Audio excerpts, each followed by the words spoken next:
Right now, let's go to qualifying, and of course, lots in the mix. Right now, let's pick it up with Greg. Not as crucial as last year, qualifying basically only for race one. That's the important aspect to get done and dusted here, because there is some championship points up for grabs. 3 for pole, 2 for second place, and 1 for third. Most amazing thing is we've got a brand new format in the Bridgestone production class. We'll go through that, of course, during the course of the show. Man to beat, though, was the Aprox BMW. He got on pole position, and it's Anthony Taylor alongside his teammate Melville Priest. On the second row, very interesting stuff as well to watch out for. Michael Stephen and Henny Groenewald. Subaru really looking good, and his teammate was just a little further back behind him in 5th place. Alongside him, Chop Sapuka. On the next row, Johan Ferré and Marco de Cunha is back with a 350Z Nissan. His brother Paolo just behind them in 9th place. We're going to be pushing hard in the Q8 350Z. Qualifying third in the first race of the new season. Happy? Yeah, most definitely. We didn't expect to be third on the grid. Obviously, we're racing with the old cars. The new S4s aren't quite ready. We didn't want to bring them out without doing a bit of shakedown and that. So we'll save that for Cape Town. So third on the grid with the old car, we're very satisfied. Chops, an incredible ending to the season. We felt that had the season progressed maybe another 2 or 3 races, you would have been right in the mix. It was a fantastic resurgence of your driving ability. Can we expect much the same this season? Oh, most definitely. You know, we're just unfortunate that we had technical issues with the car. But all those gremlins have been sorted out. And I'm sure we're going to do well here in Kyalami. I think 6th position is a good place to be. It's not, I can't cry about it. It's just going to put out a good show out there. It looks like there's big improvement for you as well. 0.002 of a second. In terms of distance, what is that? We're not sure. We're gonna work it out just for fun, but it's probably a half a car length or something like that, you know. But if you think about it, the most interesting, there's 13 or 14 corners around Kyalami. 0.002 of a second divided by that 13 or 14, you know, it's unmeasurable, the difference on each corner. So it's close. It's always a pity to be on the wrong side of 0.002 of a second, but that's sometimes the way it is. But looking forward to the race. And it seems like nothing's changed. Anthony Taylor on pole. Yeah, no, it's a great start to the new season. With Aprox on board again once more for this year, I think it's superb the way we've started with the 1-2, and let's hope that it just doesn't end there. That we can make the good use out of it for the race, and then also for the rest of the day. 2011 begins. It's a brand new race season, Greg. Look out for the 2 Aprox BMWs off the line, but check out Chop Sapuka. Getting a good start and going on the outside of Henny Groenewald. It's BMWs 1 and 2, Audis 3 and 4, and it looks like it might be 5 and 6. The Sassel, oh no, Pinard not getting a great start, but Henny Groenewald in that Sassel Subaru already starting to put the pressure onto Stephen. Fastest man in qualifying was Anthony Taylor, got it on pole, and he decided to have a rolling start. Of course, he does carry some success ballast, as do all those positions up to number 6. Now, the important factor there that you picked up on, Steve, is the pole man gets to decide whether we start rolling or we start stationary on the grid. And that's quite a crucial one when you've got the all-wheel drive Subarus and the Quattro Audis right on your tail as a rear-wheeled BMW. So a good move there, and it looks like it's paying off because the 2 BMs opening up a little bit of a gap now. Michael Stephen having a bit of a battle with his own teammate there. These guys should be in the S4s right now, but those cars not ready just yet. I can't wait to see those when they come through, hopefully for Cape Town in round 2. But right now, they're holding their own in amongst the usual contenders. Yeah, 1, 2, and 3. Anthony Taylor, Melville Priest, Michael Stephen. Of course, the most impressive thing with these Aprox BMWs, there was 0.002 of a second between those in qualifying. Of course, that's not much on paper, is it? Chop Sapuka under massive pressure now from Michael Stephen. They come out of Westbank and onto the Westbank mine shaft. The Sassel Subaru is there too. So it's basically the all-wheel drive cars in the background trying to chase down on the 2 Aprox BMWs. Groenewald all over the back. Michael Stephen is going to be worried about this. He needs to get ahead of Chops, and hopefully Chops can help him out. There he goes on the inside. But Chops is so good on the brakes there. He runs a little bit wide coming out of the pole. That you don't do to Michael Stephen, but they are side by side heading down towards 13. Yeah, hopefully we won't have some words on that. 1 and 2, Melville Priest, Anthony Taylor leading the pack out at the moment, and still Stephen under pressure from Chop Sapuka. He's going to be a man the whole day to watch, I reckon. Of course, last season, if that laps, or rather the races had been longer, I reckon that Chop Sapuka would have been in the mix. Right now, let's get back to the action, and still under pressure, Chop Sapuka from Michael Stephen. And look at Henny Groenewald all over Michael Stephen. Yeah, Johan Ferré just behind them too, so the Audis and Subarus look in the distance though. Those BMs are getting away. This little in-house battle between the Engine Extreme Audis is definitely costing them time, and Melville Priest and Anthony Taylor are getting away. That's not what you need to be doing. Remember, there are 4 6-lap sprint races this year. You cannot go and worry about the longer race to try and make up the time. It is all all sprinting and it's all action right from the word go. On the way down through to Goodyear, and then it's into Sunset, and on the way up to Club. Oh, look at this. Kenny Krunewald down the inside. It's a brilliant racing move, and he manages to get ahead of Michael Stevens. I think Michael didn't see him coming. Yeah, Michael was definitely caught watching Chop Sapuka there, and unfortunately just worrying about his teammate. Didn't see Krunewald's move coming out of turn 3 and 4. He set that up beautifully, got the drive onto the little straightaway, and has now moved up into 4th.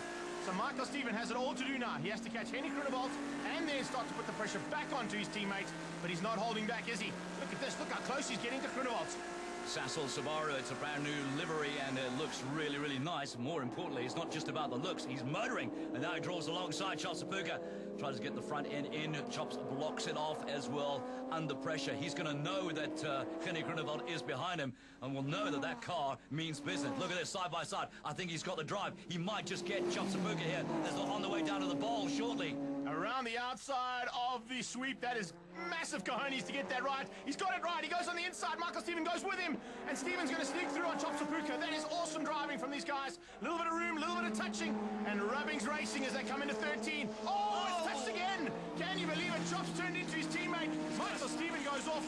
And Johan Faree just capitalizes on that. Oh, check that. Lights flashing going, I didn't like that one, Chops. That's not how we do things in the Engine Extreme team. Yeah, I think Terry Moss might have had heart failure if he'd seen that on a monitor at the moment. Flapping bodywork from Kenny Krunewald, who's chasing down the 2 BMWs from Afrox. And I'll tell you what, this is not done and dusted, even if it is a sprint race. Well, we're on the final lap of the sprint race. Remember, they've only got 6 laps to go out there and do the trouble that needs to be done. And at this stage, the BMs have had no trouble whatsoever. 1 and 2 formation flying at the front end, and the Afrox boys are going to be very happy with this performance.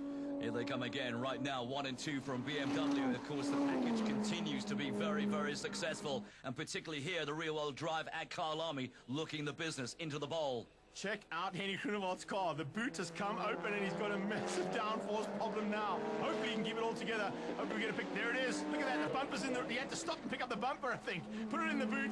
He's going to manage to hang on to 3rd place, but no one is going to catch Anthony Taylor. He started the season where he ended off last year at the top. Well, at least Johan Faree's got something to aim for, the boot of Kenny Krunewald. There's no doubt about that. Across the line and the checkered flag is coming out. And it's Afrox BMW's 1 and 2, Sasol Subaru in 3rd place. Good recovery here for Johan Faree in the India Oils Audi A4. You can see that he's got a bit of work to do, and he's got an S4 coming too. But there you go. Taylor and Priest making it 1 and 2 for BMW. Henny Krunewald, a good start to the season in 3rd. Johan Faree and Chop Sapuka making it Audis 4 and 5. Michael Stevens makes it 6th. And Pinard, a good drive from him in 7th. The 2 Nissans down in 8th and 9th. At Kyalami, Anthony Taylor, great start. Good to get off to a good way. Oh yeah, no, definitely. I mean, with a pole and then a race win, it's good. I'm very, very pleased about it. I think another 2 or 3 laps, I think a Subaru would have had us, because I saw you coming with at a rate of knots. So we'll see now what happens on the reverse grid. A reverse grid is the way things have happened for 2010, but an innovative format sees a draw to see how many cars will be inverted. And with this timeout, Jan Moritz from Bridgestone says 6 cars. So the top 6 cars will be inverted for race 2 start. And it's a rolling start because the man who went on to pole position is the Audi, and he's decided to go on the rolling start. Maybe strong words in the Moss camp, more duct tape for Henny Krunewald. Faree wasn't on the pace, and Team Afrox are licking their lips. A reverse grid, a lot of style draw, and we have a script in the making for race 2. Michael Stevens moves to pole and selects a rolling start. This is race 2. Yeah, and check who's right behind him. Henny Krunewald and Anthony Taylor. Chop Sapuka holding back the rest of the field around the outside. D'Cunha looking for a way past Faree, and Pinard not getting such a good start yet again, but still getting to grips with that brand new machinery and new liveried cars. They come down towards Sunset Corner. Around the outside, we saw Henny Krunewald do it at the bowl. Can he go around the outside of Sunset? He's looking good. Oh, but just gets forced out wide by that Engine Extreme Audi of Michael Stevens.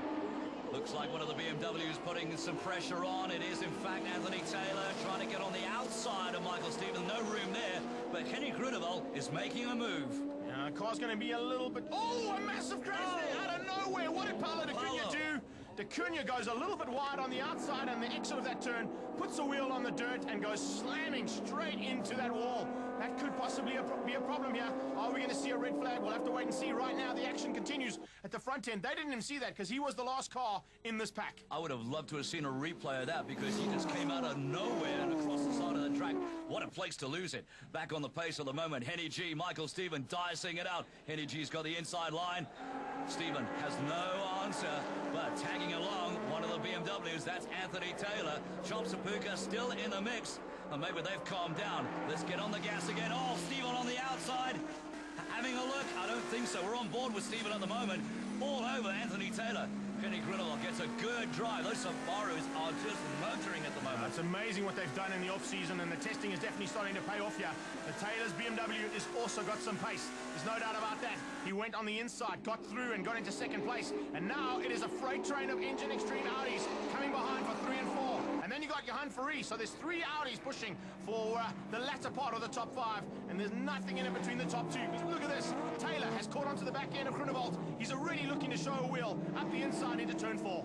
That's not the only thing that Ferrari is going to be worried about right now under pressure, because Melville Priest, and you know how quick that BMW is, I reckon we've got to move. Oh, yeah, has a look at that. Look, Melville Priest trying on the outside of Ferrari, back to the leaders, and still Kenny Grindelwald leads them out. Well, we're into halfway point, and you can see the 2 leaders have got away, but now it's Melville Priest, the fastest man on the track at this stage, pushing hard, trying to get past Johan Ferrari in the Indy Oils Audi. Now remember, those Audis are going to be replaced with S4 machines when we get to Cape Town, so there's definitely a big look up here, and a big up to these guys for pushing their older machinery, and whoa, pushing it a bit too far there. Chopsapuka goes wide, and fortunately he's got Quattro. It kept him on the road, it kept him on the black stuff, but only just ahead of Johan Ferrari. Well, we've been speaking about this new innovative format, Greg, which means that teams, drivers, and mechanics will have to bring their A game to survive these 4 sprint races. And look at the pressure that's being created right now. Ferrari is having a charge all over Chopsapuka. He certainly is pushing it, and so is Priest. And here comes Pinard out of nowhere. Richard Pinard has a look on the inside, going into the S's. Can he sneak through on Melville Priest? No, he can't. He tried very hard. Oh, Taylor's got a problem. Taylor's starting to fall back there. I don't know what's gone wrong in the Afrox BMW. Turbo. Can you believe it? The turbo has gone on the car, and that's it. If you don't have the turbocharge on that car, it doesn't run at the pace that these cars are running at, and he's now going to have to try and nurse that car home and just salvage some points. Yeah, that's the scary thing with those BMWs. If he hasn't got a tire and there's no body damage, more than likely it has to be the turbo. They're serious motor cars, these. Pinard into the pressure, back onto Melville Priest and into the bowl. Chopsapuka goes defensive. Johan Ferrari tries to go around his outside. He's going to be forced wide by Chops. It's good driving by both of them, giving enough room, but Ferrari runs a little bit too wide for my liking. Here comes Melville Priest. Can he sneak through into 13? Yes, he can. Thank you very much. You do not open the door for Melville Priest that way. Johan Ferrari, oh, a little bit of a mistake there from him, has cost him dearly.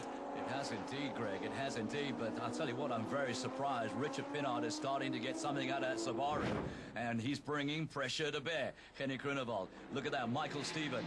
And it is Anthony Taylor, the other Subaru, Richard Pinard. Uh-oh, looks like Chops has got a problem.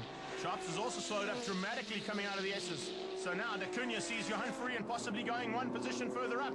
Michael Stephen has to go very defensive. He's got the second of the Afrox BMWs on his tail now, and it's no longer Taylor. This time out it's Melville Priest, and his car is firing on all cylinders, so don't worry about that. Just make sure you can make that Audi A4 as wide as an A8. One of the big factors in this new innovative format from Bridgestone production car racing is the fact that if you are behind or you're lagging, it's best to keep driving, because with the reverse grids now becoming 4, 6 or 8 cars, you're always going to be in the mix, so you've got to carry driving to the end. You've got to try and give it everything you can. So Melville Priest hanging on for dear life, trying everything he can to get past, but it's too little too late, unfortunately. Grunewald is going to take the second race victory here today. So we've had a BMW take a checkered flag. This time out, it is a Subaru, and we're going to have an Audi, a BM, and nearly another Subaru in the mix there as well. Awesome driving from our top 4 drivers. All right, let's get some stunning results at the moment. And, of course, a great class win for Henny Grunewald, Michael Stephen, Melville Priest, Richard Pinard, and Johan Ferrari. That's your top 5. Moving on to 6, Marco Da Cunha, Chopsapuka, Anthony Taylor didn't finish, and Paulo Da Cunha. Congratulations on a great race win. You must be ecstatic, Henny. Yeah, I think we're really chuffed for a few reasons, you know, and mainly that we've passed a lot of the battles that we had last year, understanding these cars technically, and really to come here and give Team Sasol Subaru their first win of the season straight out. We're really happy, you know. For me, it's a proud day to be a Sasol Subaru driver.